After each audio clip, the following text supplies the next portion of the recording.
民性喎，跟住魯迅所講嗰樣嘢啊。其實到呢個咁嘅所謂 agenda 呢個 project 咧，到今日都未完。即係到今日我哋都仲喺呢個問題上面糾纏係咪咧？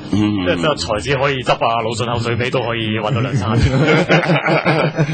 即係唔係嘅，即係如果講話即係鬧人，你真係睇下魯迅嗰啲，我覺得即係鬧人係好叻嘅魯迅係。即係同埋佢講嘅嘢就係到今時今日都係 relevant 嘅。即係我都話啦，我叫阿邊個睇下嗰篇即係講人權嗰篇嘢，你講一講啊嚇。喂，即係佢哋嗰種論理啊，你首先今日嚟講論理係有論理嘅規矩嘅，你明唔明啊？你一唔用嗰套規矩嚟到講咧，我就拒絕同你講，因為咧咁係講到天黑都冇得講噶，你明唔明啊？你講係咩文章嚟？嗰篇講話嗰個嘢話喺德國駁斥人哋攻擊中國人權嗰篇嘢咧，用10分鐘嚟反擊西方對中國人權嘅攻擊。即係佢嗰啲論點其實係純粹話，即係話其實因為美國有個霸權嘅主義，跟住就希望即係見到中國咧嗰個經濟發展咧就非常之好，咁咧就用人權呢個方法去攻擊翻中國，呢個就係即係最基本嘅 agenda 去攻擊翻中國。即係跟住佢再用翻好多，譬如話之前上次阿蕭生都講過話咩？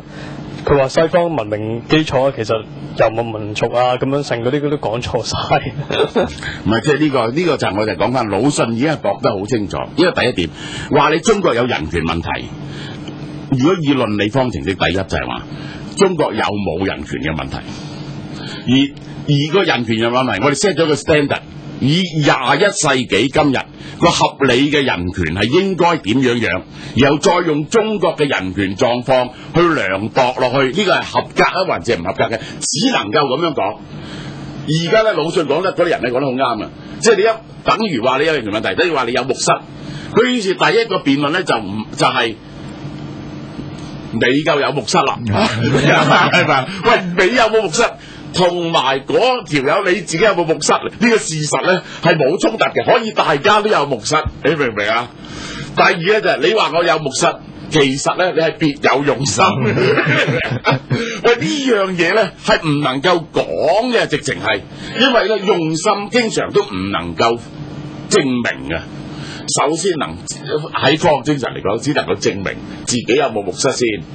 呢啲係唔係木蝨先？即係等於我話你件衫好污糟，咁你係要講，喂，我件衫係咪好污糟？喺呢個而乜嘢叫做污糟？喺呢個情況，喺運動場嘅污糟就唔同喺寫字樓嘅污糟，唔同喺無菌室嘅污糟。而家要講緊係21世紀呢個文明嘅標準下邊嘅人權，一個合理嘅 expectation 係點樣？同埋攻擊即係美國嗰啲論調，其實都成日話人哋別有用心啊，人哋有意思去特登針對住自己啊，就好似冇反省翻自己發生啲咩問題，成日都推翻個責任。呢一種咁嘅就係唔依規矩嚟到論理，所以咧係完全唔理嘅。即係呢個咧就第一就係都話啦，呢個魯迅已經寫咗第一種就係你話我有木蝨，你根本係別有用心嘅。第二就係唔淨止我有木蝨，佢就有木蝨啦，啱唔啱啊？第三，點解你唔鬧佢有木蝨，專登話我有木蝨咧？呢個就證明咧你係別有用心，你根本就係針對我，呢個唔係木蝨嘅問題。所以搞嚟搞去就唔會嚟嚟去去就用呢套嘢嚟到講啫嘛，根本就係我就係問你啫。世界上當然係有好多地方喺非洲或者有咩地方啲人權係更加差嘅。但係唔係，有邊一笪地方係可以扣留咗佢哋有幾年都唔話俾佢家人聽唔審嘅？一年係槍斃數以千計嘅人，第一堂上完就上訴一次，上訴嗰次咧就聽1個鐘頭到嘅啫，跟住咧就拉咗出去槍斃。喂，美國啊，自從用咗 DNA 測驗啊，70幾宗死刑推翻啊！咁審慎嘅陪審員都咁多冤獄啊！你每年槍斃數以千計人，中國一個國家係槍斃喺世界70%嘅槍斃犯嘅死刑犯。咁呢個有冇問題咧？呢個佢跟住咪答你咯。美國咪就係咁多冤獄咯。嗰啲人唔係嗰啲個理論就話，喂，美國咁多人俾車死咯，真係咁樣同你講？喂，呢一個槍斃等於同埋俾車死啊！呢個真係兩件事嘅概念。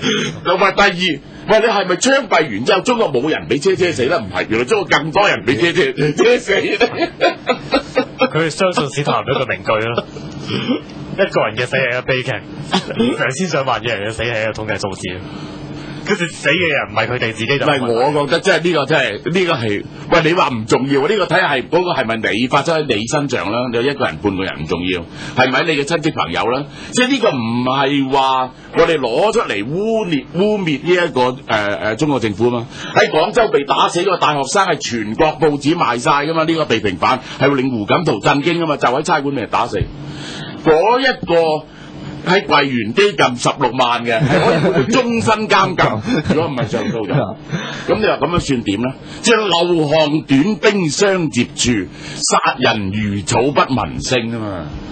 喂，咁樣嘅權利，咁樣嘅人權都唔使護衛嘅，咁你講晒佢啦，即係咁樣係。咁但係翻去頭先我哋講個五四運動呢個問題。